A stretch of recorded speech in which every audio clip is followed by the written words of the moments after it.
From the heartland of America to every nation on earth, this is Jack Van Impe Presents The Truth in News and Commentary. Here now are Doctors Jack and Rexella Van Impe. Hello and welcome to Jack Van Impe Presents. One of our board members was in Toronto, Steve Ross, with his wife Jackie, and they witnessed the first headline that I'm going to give to you. Toronto locks down for G20 summit. Also, the CIA chief warns that Iran could have nukes ready by 2012. It's so soon, isn't it, friends? And Times Square planner says it's a war. It's a war. Those are his exact words.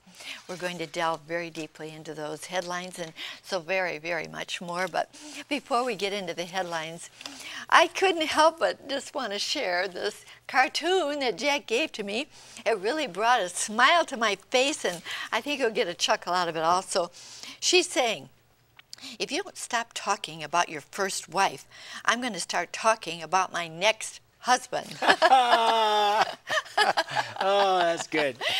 I like that, Jack. You always got a good joke for us. And talking about marriage, I heard about this man who was about to get married, so he went to the minister and said, I'll give you this $100 above what I'm going to pay you for the ceremony if you will leave out that part about loving and cherishing and forsaking all others till death do us part. And they said, well, I'll think about it. But he took the $100 and says, I'll hold it until I've made up my mind. Well, the big day came, and the minister came to that part where he looked at the groom and he said, sir, will you love, honor, and obey this lady until death do you part? Will you clean the house with her? And will you not only forsake all others, but will you never again look at another woman until God calls you out of this life? And man, he was frustrated. He says, he said, I do. Well, he saw the minister after. He said, why did you do that to me? He said, sir, here's your $100 back. Your wife gave me $200 to say what I said for you. A very smart lady, don't you agree? Oh, yeah? Oh, well, we'll get into our program right now. And, you know, I want us to keep the people down in the Gulf Coast in our prayers. They need it so much. On top of the oil disaster in the Gulf, the hurricane season has already started, and what a tremendous beginning it's had, as they predicted. They did predict it's going to be very, very strong this year. Alex spins to Category 2. Now, the hurricane has been very strong early in June, as they said. Tourism could be damaged for years.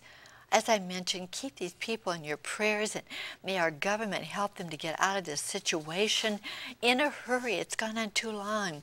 Toronto locks down for G20 summit. There we have it. I mentioned that up front. And protests rocked Toronto despite security. Oh my, there were nearly 600 arrested. 600. Obama and the Fiscal road to hell. Now, the G20 leaders don't agree with the president that more spending will revive the economy, nor do most Americans. And here's somebody who disagrees with him. Merkel of Germany rejects Obama's call to spend. She said, no, we will find another way. And USA Today, European nations show way toward fiscal responsibility. There we have it. And U.S. jobs picture darkens, and the payrolls shrink for the first time. It's going down, down, down. National Review, 130 trillion. What we owe, and look who's holding his head. The little children. They are going to have to pay for this. $130 trillion.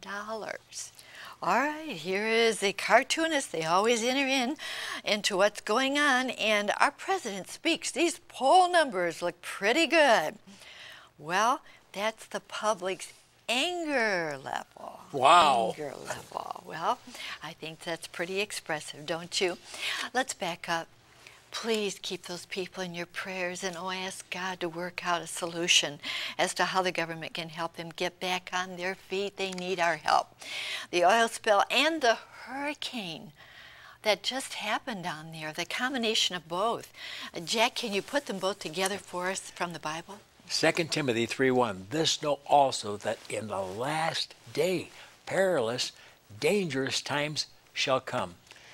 Now, after we are raptured, after hearing the come up hither, Revelation 4:1, and we sweep through the heavenlies in the twinkling of an eye, 1 Corinthians 15:52, 21 judgments come upon the earth. But praise God, we are gone.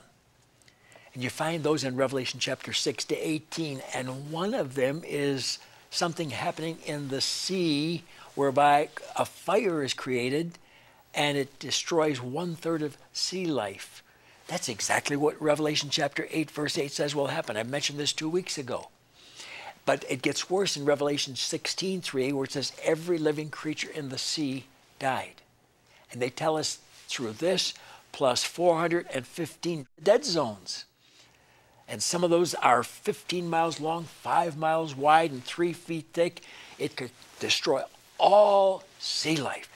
Hey, Revelation 16:3, every living creature in the sea died. They're already predicting these things are going to come without knowing what the Bible has to say about it. And then, of course, this thing in the G20. Folks, there's a dissatisfaction in the European Union now, which I believe will evolve into the New World Order. And they're really upset about the financial system. And here's our president talking about just spending, use it as fast as you can. But 5 of the major nations says, that's the wrong way to go. We're not going to do it. We don't want to bankrupt our nation. But our president was adamant. He would not change his mind. And you know, that's a picture of the Bible again. In James chapter 5, verses 1 to 4, it says, go to now, you rich men, weep and howl for your miseries that shall come upon you. They're wailing. Why? Because in verse 4, they've heaped great treasures together, and now they're losing it all. And Revelation 18, verse 17, pictures why. In 1 hour, so great riches has come to naught. And what's going to come through all of this financial trouble is what's been planned at the Bilderberg meeting for 2017 to microchip every human being according to Revelation chapters 13 verses 16 to 18. He causeth all, both small and great, rich and poor, free and bond, to receive a mark in the right hand or forehead that no man might buy or sell save he that had the mark or the number of his name. And here is wisdom, let him that hath understanding count the number of this world dictator. And that number is 666, 666. We are headed for that hour. But remember again, when it comes, we've been evacuated. You know, Jack, I'll tell you what, they spent $1 billion in Toronto to protect the G20. I think that shows 600 arrested. Yeah, public level of anger And there. we had 20,000 socialists meeting here last 2 weeks. And believe me, we could have had a horrendous riot, but we were able to keep it under control. Yes, in Detroit. Well, let's go on here with Iran. Oh, we're also concerned about what's going on there. They now have enough low-enriched uranium to make nuclear weapons. Take a look at this. CIA chief warns Iran could have nukes ready by 2012. That's right around the corner. Leadership switch comes at critical time in war effort. All right, let's go on. The president versus the general. We all know what happened to General Stanley McChrystal. The president met with him. He did resign. It was very, very sad to see that happen. Going on, can we win in Afghanistan? Only if the military and civilian leadership start acting like they're fighting under the same flag. Can we win there? And then again, U.S. charges 11 in Russian spy case. We will talk about that one. And